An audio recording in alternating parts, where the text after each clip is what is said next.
Hello, everyone. I believe we are now live on Facebook and on YouTube, and I'm also recording this session. So if there's any hiccups, we also have the recorded version, and we can always publish that or post that later on. I'd like to wish you a warm welcome this evening to this press conference in regards to the Euro Song Festival 2021. Well, they're singing and we are interpreting in sign language. My name is Dennis and I will be moderating this today on behalf of, it's called DoofCentraal, Deaf Central. This is a place where we provide news broadcasts and different information regarding the deaf community. And we're really happy to provide this platform, our platform for the Euro Song Festival 2021 in international sign. You see two women sitting here as well with me. We will get to them in a minute. We have 4 guests this evening. The 2 guests you see here. Julia, and she's from Sweden, and Engeline from the Netherlands. We also have Jari from Estonia with us today, and Juli from Sweden. We have some questions for them this evening so we can get to know more about the situation. First, I'd like to share some information about the arts, performers of performing arts and the professions in regards to people with disabilities. Sadly, if you look at,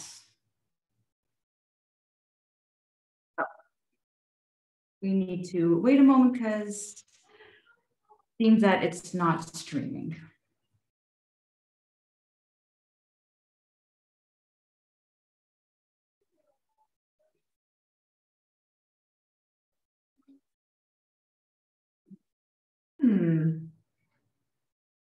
Trying to figure out what's going on here.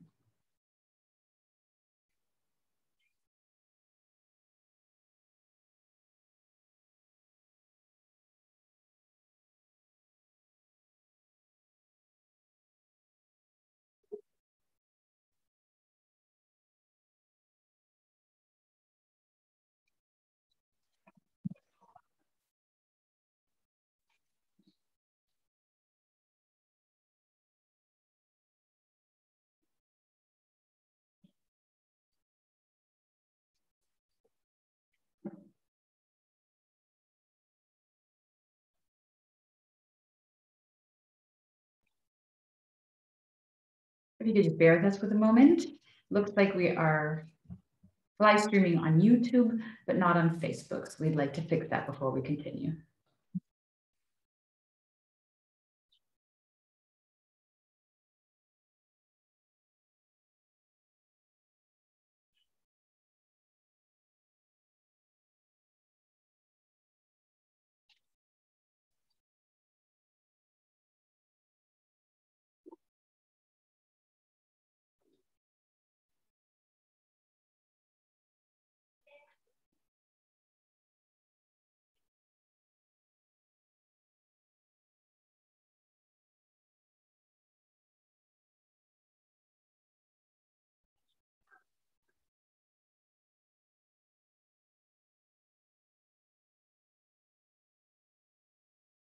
Just checking to see if we can be viewed live on both platforms.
All right, I'm going to just continue from where I started because we have it recorded. So in regards to the sad truth behind transnational statistics that prove the knowledge gap that prevents disabled audiences, artists, and art professions from equal access to the arts, here are some. For example, 50% of performing arts professionals rated their knowledge of work by disabled artists as either poor or very poor. 87% of venues and festivals don't involve disabled people in selection panels or in the commissioning process. And 81% of venues and festivals don't have an accessible website. This is only 3 examples of, unfortunately, many examples to prove this point. So it has been up to the deaf community ourselves to lobby and to make sure that accessibility is available, and to make sure that, hopefully we can get subsidies from the government, or we have to volunteer our time.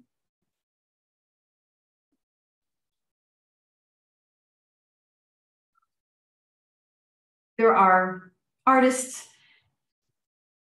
in and around Europe that are involved, but we have 2 perspectives that we'd like to show today. One from Engeline Kester. She's been running the ESC 2021, and she has been involved in recruiting 37 international sign interpreters for the Euro Festival in 2021. This is not the first time, however.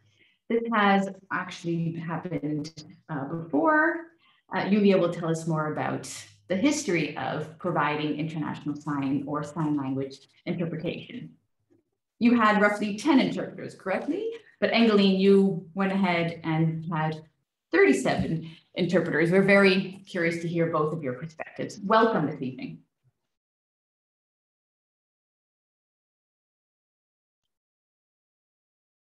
I think it'd be nice to first start with Yulia, and if you can give a bit of a history of the sign language interpretation that situation with the Euro Festival. Yes. In Sweden, 2013, Loreen was taken in the deaf school, and we provided sign language interpretation. And then Denmark won in 2014. We're they were very inspired by our interpretation. So the Danish Association and the Danish Television Studio provided sign language interpretation for the 2014 event. And then we realized that the international community wasn't involved. So when Austria won in 2015, they took the next step and they provided sign language interpretation in international sign. And this was done live. Then when Sweden won, we took it then a next step and we had international sign interpretation, but also live. And we also had a selection process.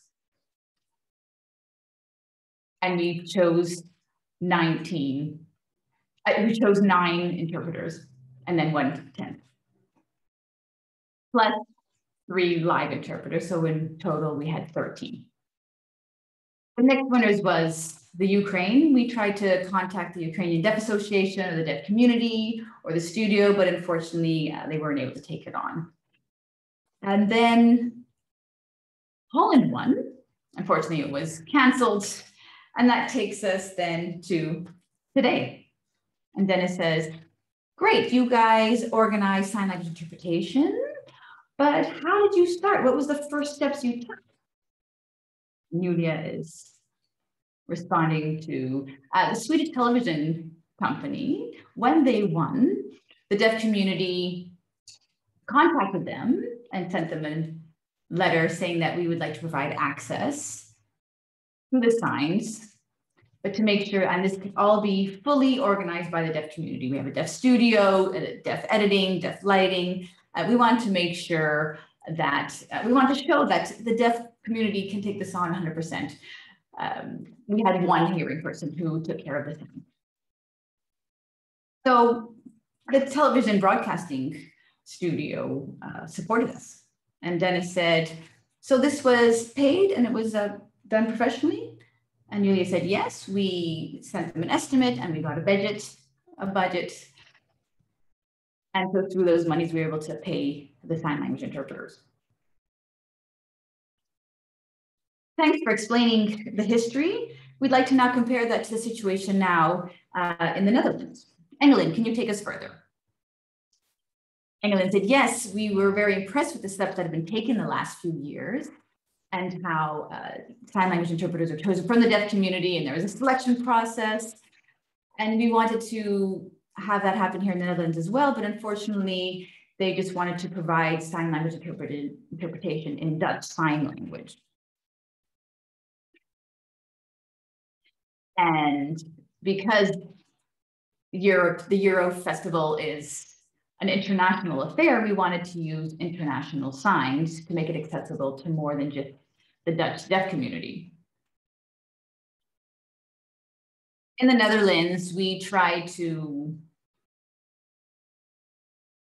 approach the situation. There are many people that are working on access to sign language. The Dutch Sign Language is recently recognized just this year. So we wanted to provide that access, showing that the Netherlands wants to provide access to the deaf. But unfortunately, there were opposing views on the situation on how to provide access to the deaf community. So we're trying to figure out, we want to see how we can go forward. Because we wanted, as the Netherlands show, that we can also provide international sign interpretation for all of Europe and show that this can be deaf-led. And so that's why we went ahead and set up International Sign Interpretation Group to show that accessibility is possible in international sign. That's a summary. Dennis.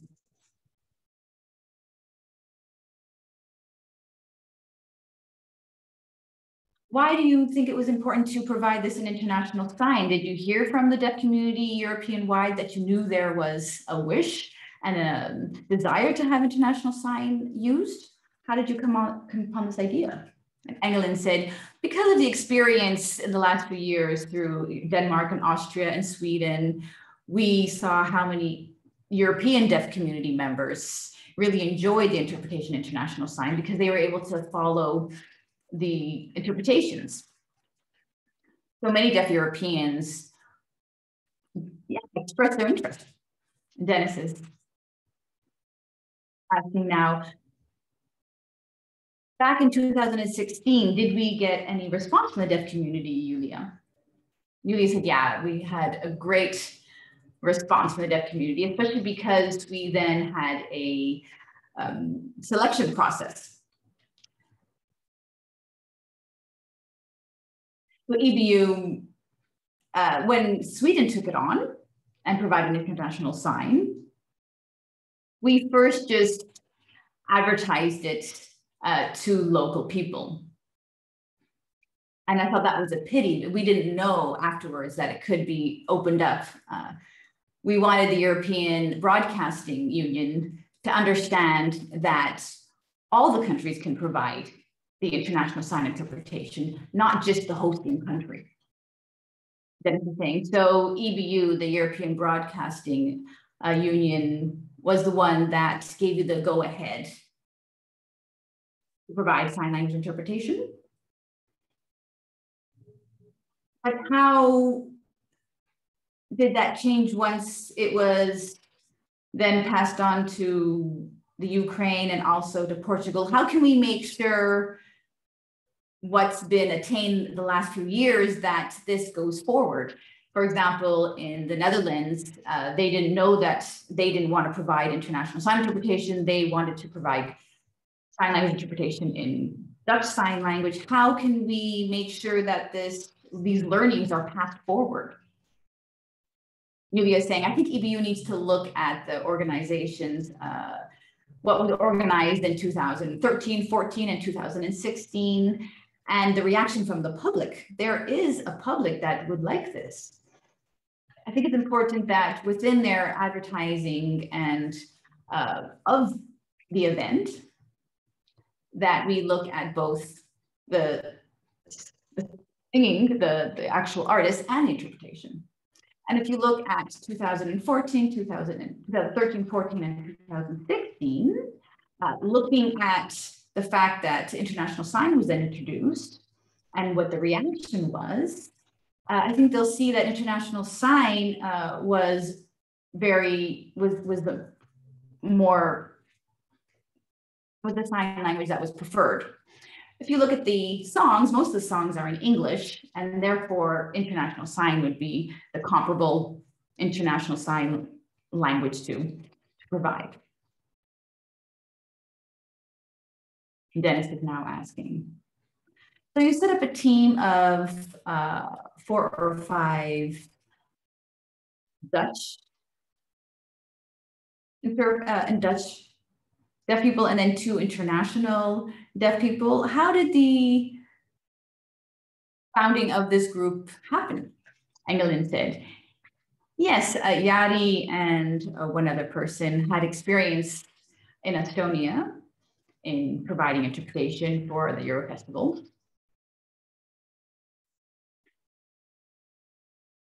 And another person in Sweden. So they were just interested in helping us out. I didn't have experience earlier, but I really felt that we wanted to show that from the Netherlands that this was possible. So there was 4 of us from the Netherlands and 2 people from outside of the Netherlands that set this up. Ruby was also very, very paramount in this whole situation in being a signpost for us, very important part of the process. So I'm really happy with this team, and I've been able to learn a lot from this team who has experience in organizing such interpretation for these type of events. We were able to secure many deaf sign language interpreters providing the international sign interpretation. They have varying degrees of experience, but it was really great to see how everyone helped each other and how we worked together and learned from each other. This was I'm very happy about this. That is the saying, you have 37 interpreters. And you were saying that you would have loved to have 1 deaf person per country. That unfortunately didn't happen. How did you reach the interpreters that have now performed? In the Netherlands, there's not very many opportunities to learn on how to organize such events and or to interpret such events.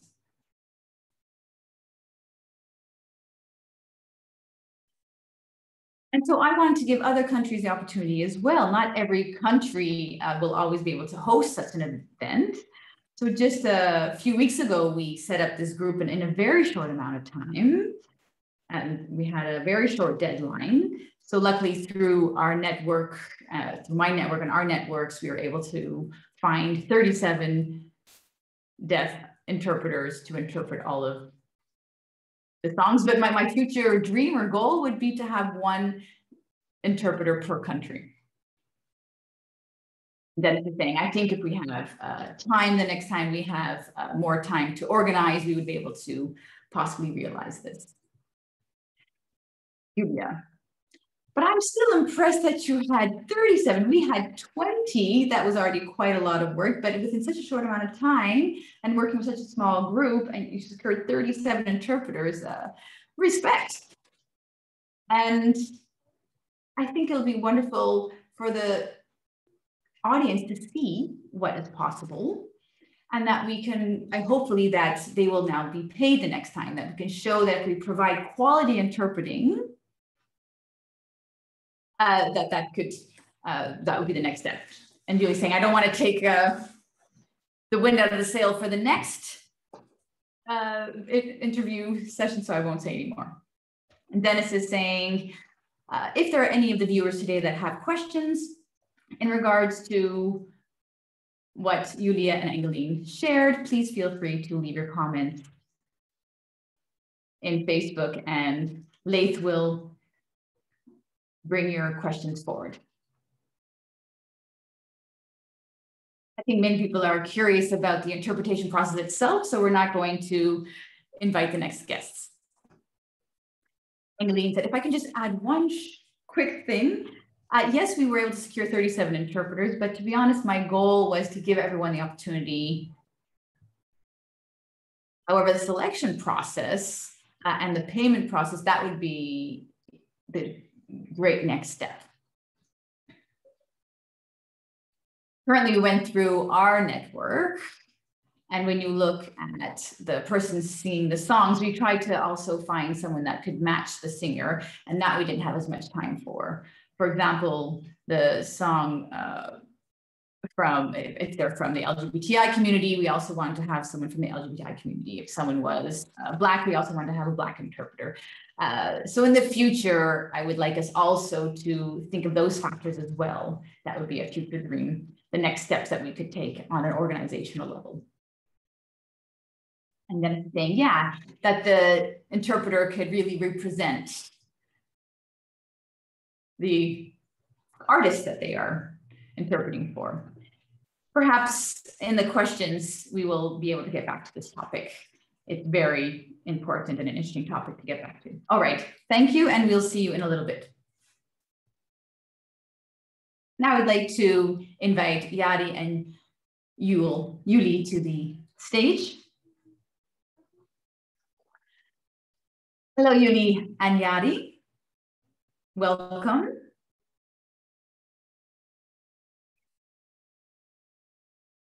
You can already see their titles as a sign language coach. I'm sure many people are curious, what does that mean, a sign language coach? And how did the two of you coach 37 interpreters? And what was involved? What was the process that you went through? Julie says, I want to make sure that we use the sign that we supported them. We did not teach them anything. We supported them. Dennis says, good point, thank you.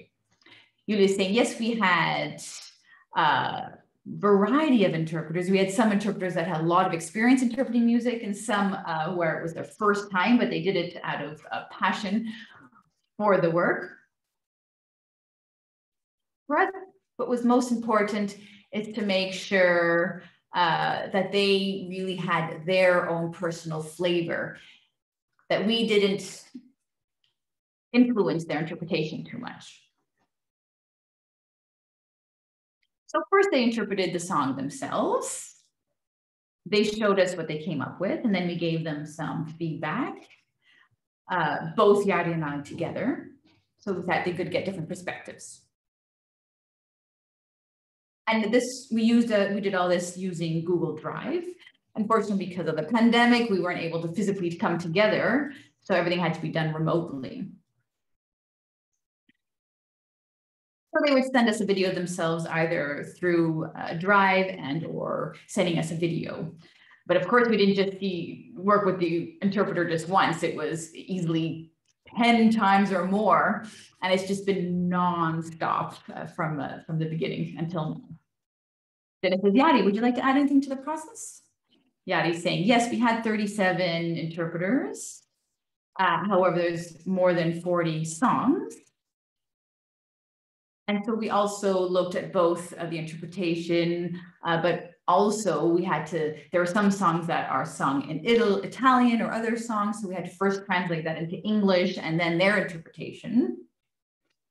And we had to make sure that their interpretation really fit the song. And like Yuli said, it's been nonstop from the beginning, but it's been a beautiful process. Dennis, Yadi, you said that if the song was done in Italian, sung in Italian, you see that in international sign, would you think that it would be nice to provide an international sign or in least in Italian sign language? Have you guys thought about that? Yuli, do you want to answer? In regards to access, I think it's important that we look at the language that's the most acceptable worldwide. And what's most broadly available and accessible is international sign. Of course, many people know American Sign Language, and people thought that there's international sign, and then next to that is American Sign Language, but more and more people are learning our American Sign Language, and you're exposed to it so much. However, we do see that there is a gray zone.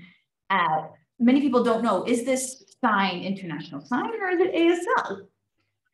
And we noticed that many of the interpretations that we said, this is very American Sign Language oriented. You can choose other signs that are more visual.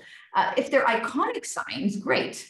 Then it doesn't matter where their origin is, if it's American Sign Language. But we did tell people that, especially interpreting music, this is artistic. So we want to make sure that we provide a visually appealing interpretation, and that the interpretation does justice to the song, to the art, to the rhythm.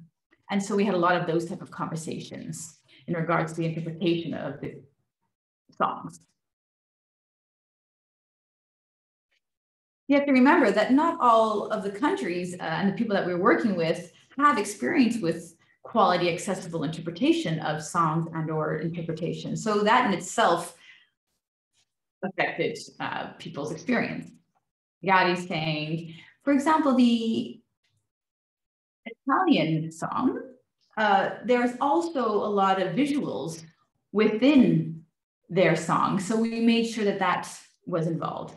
The Czech song, for example, or there's one done in Russia, there's a bit of a mix of languages. It's Russian and English. They actually mixed it within their song. So we wanted to make sure that that was very visible in the interpretation. So that per interpretation depended on what the original source language was. Dennis. You were saying that you use Google Drive to be able to coordinate, to talk with each other. You were saying that, of course, there was unfortunately no budget. You weren't able to get together. You were able to use Google Drive to mediate how to support each other. I'm wondering, unfortunately, like you said, there was no budget available. Do you think that if you did have a budget, that the quality could even be higher than you have been able to create? Or what do you think? Yuli's saying, what the most ideal is if people could come together physically. Everyone is working from their own context and their own countries. If they can exchange, that is the most important. And how they exchange can vary. And that we can support each other. That was really the most beautiful aspect. Because of Corona and the pandemic, we weren't able to come together physically, but on Zoom, we were luckily on different platforms able to really support each other and come together because of the ease of using these platforms. I think it's really important if people do this from their heart, and you can see that in their interpretation. And when you see the results, we're looking forward to people enjoying it. Yadi saying, in regards to quality, if it's going to be, high quality or low quality, I think it's important that we respect that they've given their time and effort and heart to this project. Unfortunately, we do see that they've taken a lot of time, and it's not easy to create these interpretations. You also need to look into what is the goal of the song, what is their message, and you need to then embody that and then also have that come through in your interpretation. So yes, we want to respect the work that they've done, but on the other hand, it was beautiful to be able to support these volunteers because some of them have really discovered a hidden talent. And I think that is an opportunity that we were happy to be able to provide thanks to Corona, if you will, that because this has been done in a really quick process, people have been able to find those hidden talents. Dennis.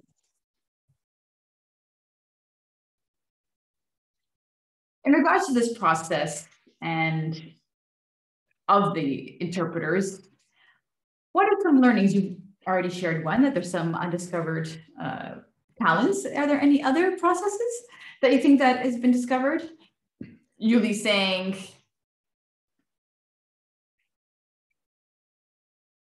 I think people were really surprised and really enjoyed the process of creating an interpretation, but then getting feedback from someone else and then building upon that and building upon each other's strengths and ideas, and that they're really amazed at what they could create. I get goosebumps about thinking about what was created in the end. Yadi saying, and so, yeah, people think that music is really auditory. It's really something for people who can hear the music. People think, yeah, but if you have drums, if you have something very auditorily pleasing, that if there's drums, then people will interpret drum, but they will really interpret someone playing the drums. And we're like, you don't have to just say, now drums playing. You can visually portray that. In your signs, you can show that rhythm of the drums instead of just signing literally the sign for drum. You can visually portray the feeling of the rhythm of the drum. And I think it's bringing the interpretation to that level. And it was quite challenging to get people away from the auditory interpretation to a visual interpretation. Many people say, they automatically think, oh, they're deaf, so they're not able to enjoy music, but we can enjoy music visually to such a different degree that people don't even realize. And I think that was a learning. Many deaf people have that love of being able to show something visually, and having the deaf interpreters using their first language, they were able to portray that in their interpretation, within the rhythm, within making things large or small. So within their prosody, their signing prosody, they were able to make the interpretation so visually beautiful that was at par with the song that people hear. I think that was a huge learning that people took with them. Julie saying,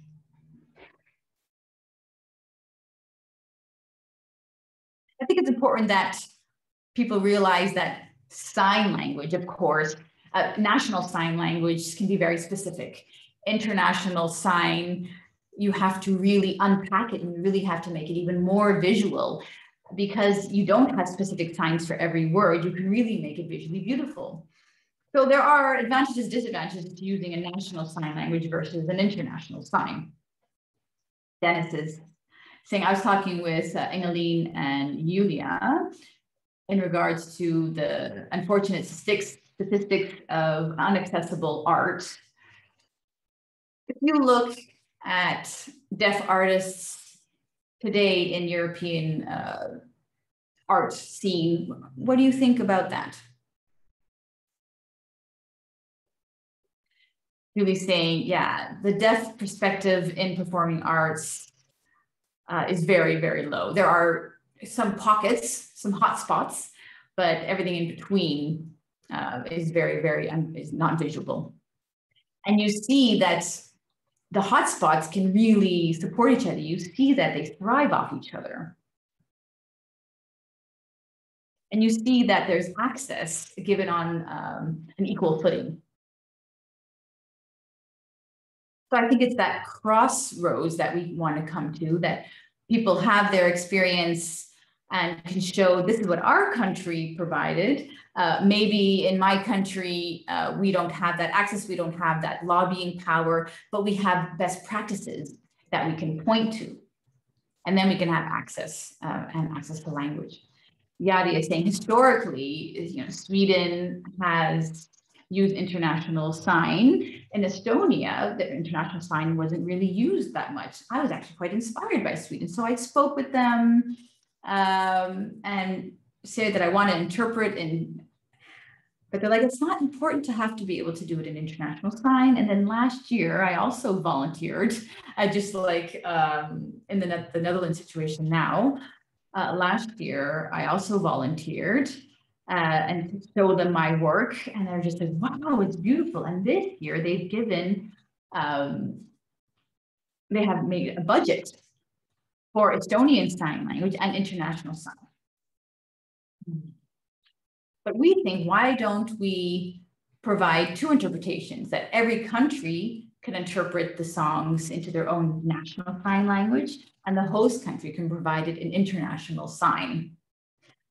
And that way we can have people see both possibilities, have the visual experience of international sign, but for deaf people who don't know international sign and that would not be accessible for them, that they could enjoy it in their national sign language. I think what we want to do is raise the bar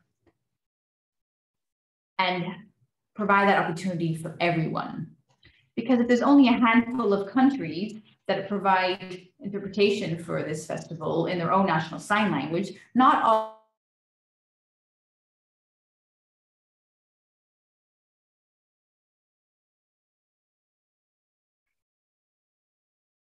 All right, Dennis, sorry, my screen froze for a second. So during the interpreting process, did you make a handbook on how you supported the interpreters, how you worked as sign language coaches so that this could be passed on? Or they need to hire you two every year?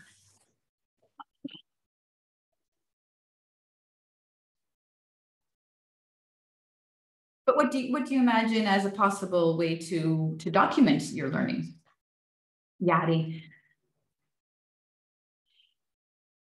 When working as a sign language coach, yes, there are certain process that we go through. We look at good interpretations. There is a process, there is a theory, but on the other side, another coach can be completely different and have a different perspective. So being a sign language coach is quite personal. So how I would pass on our learnings, I think, would be to listen to what the artists come with first. Look at their strengths, look at their weaknesses, look at where they need support. That would be the most important. I think what's important is that sign language coaches never think that they should tell the artist what to do. You really need to begin from a place of listening and adding to what they have brought to the table. I think that's the learning what I would pass on as a parent. Julie, what would you pass on to future sign language coaches?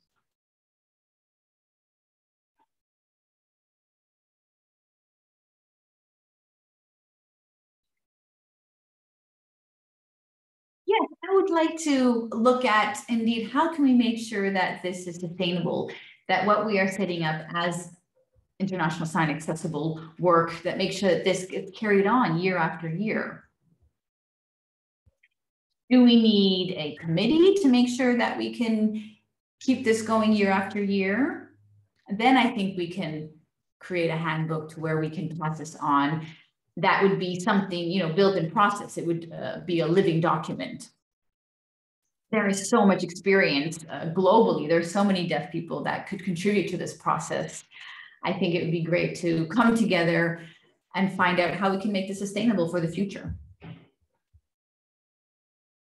Dennis is saying, great, thank you. We're going to close, but I'm sure there's some questions from the viewers.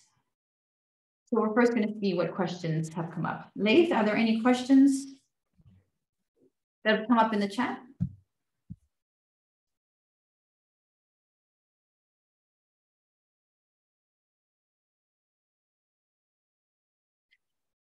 There are no questions yet. I think we can give them a little bit of time. They've been listening to us. I will also bring Engeling and Julia back. Maybe there's some questions for them.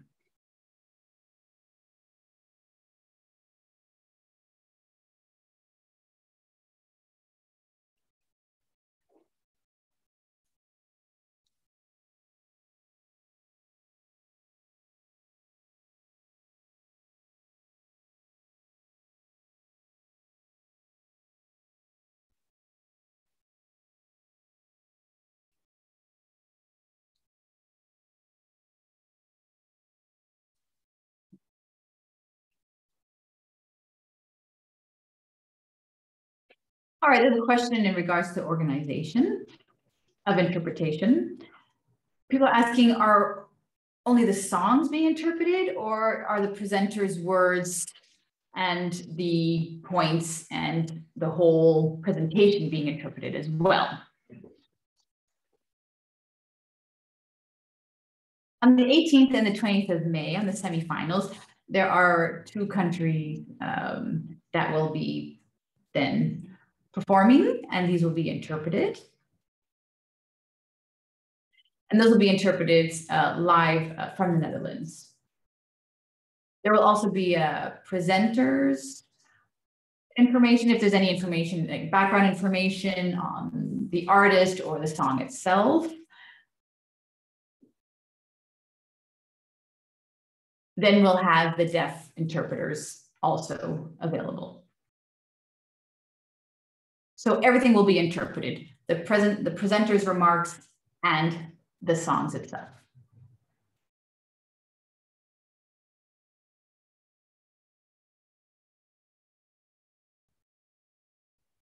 We're going to wait just a few minutes to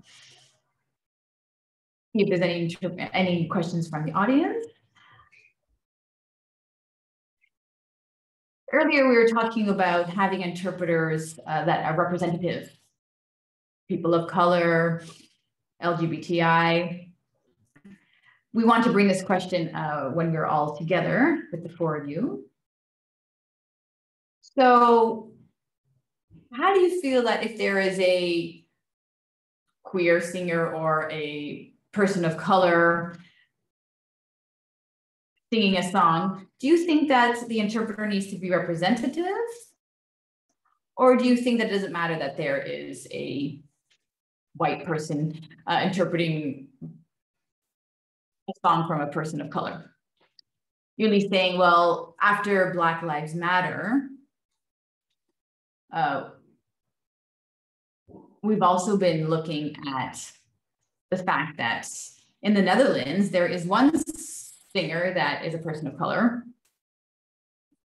And we actually looked at what was the history behind the song.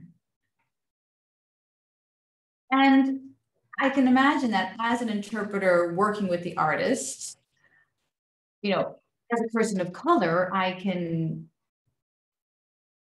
relate. So I think that that has an extra feeling that I would just not have. I could be able to interpret it. I could ask questions and I can get as close as possible, but I will never be a person of color. I will never be able to portray their culture. And I think that is an added bonus when you have an interpreter that could be representative and I can support behind the scenes.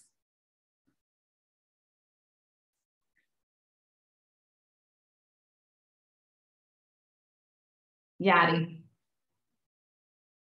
When we first started, we thought ahead of time of the content of the songs and the singers. So we definitely looked at matching and pairing on many levels. So one of the artists, when we looked at the interpretation, you have to also look at the history and the story behind the song. And so then it was important to make sure that we had a representative interpreter. Especially when we had a singer who was Black, it just added more value when you had an interpreter that could really connect with the content. It was a lot of work to make sure that we could reach that level of representation, but what we ended up creating at the end, it was so beautiful that you could really get a 360-degree view of the interpretation.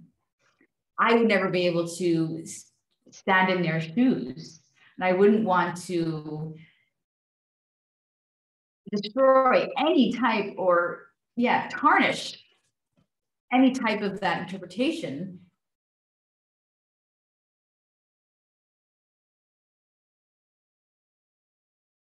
So what we did was we did it behind the scenes. We had many, many conversations about how to approach this. So it was quite the responsibility, but we're really happy with what we came up with. Dennis saying, oh, that's beautiful. That's a lovely process. Thank you. Yulia. With your experience and being in contact with EBU, once this is all over, what do you think the next steps should be? Julia, good question. I do hope that after they are able to view the international sign interpretation, that we can work together and find out what the next steps can be, that we can provide international sign interpretation on a sustainable level. Because now we have the Dutch Sign Language interpretation and the International Sign Language interpretation. And, I do hope that there will be statistics to show how much viewing one will have or the other. I mean, I think the international interpretation will be much more viewed by a wider audience. But I also have my dream that the interpretation is not only seen as access, but it's also seen as an art form. Like we said, you can have a presenter, and also you can have a deaf presenter presenting together. So that would be my goal and my dream, is to have this done on equal footing. Dennis saying this press conference is not meant to have a broad and a lengthy conversation, but we wanted to bring some attention to the situation. But we thank the four of you for sharing your views and especially just sharing the history until now, and also pointing out that this has been a lot of work. This is not just something you take on lightly and can provide such quality interpretations at such short notice very easily. But we also wanted to look at the different levels and layers of what's been happening behind the scenes and unpack this a little bit and see how we can work with respect with each other and find out how we can go forward. Like Engelin said, it's a huge responsibility to have taken this on, but we wanted to make sure that we provided another point of view. I'm very curious to see what the results are and what the interpretations look like, but please look on 18th of May at 9 o'clock. The live stream will be open at DoofCentraal, and you can see the live stream. You can see the International Sign Deaf interpretations of all of the Eurosong Festival performances. And like Julie already said, Once the Dutch candidate's interpretation has been done, from Courage McKenzie, we also have some background information about that. So we will also be looking at some behind the scenes and information. Look at our event page at the Euro Festival Sign Language website. I also want to thank Leif for helping, and Engeline, Yudia, and Yari, and thank you for sharing your experience until now. Hope to see you all on the 18th of May. Thank you. Bye-bye. Oh, and thank you to the interpreter for voicing into English. Also important. Thank you.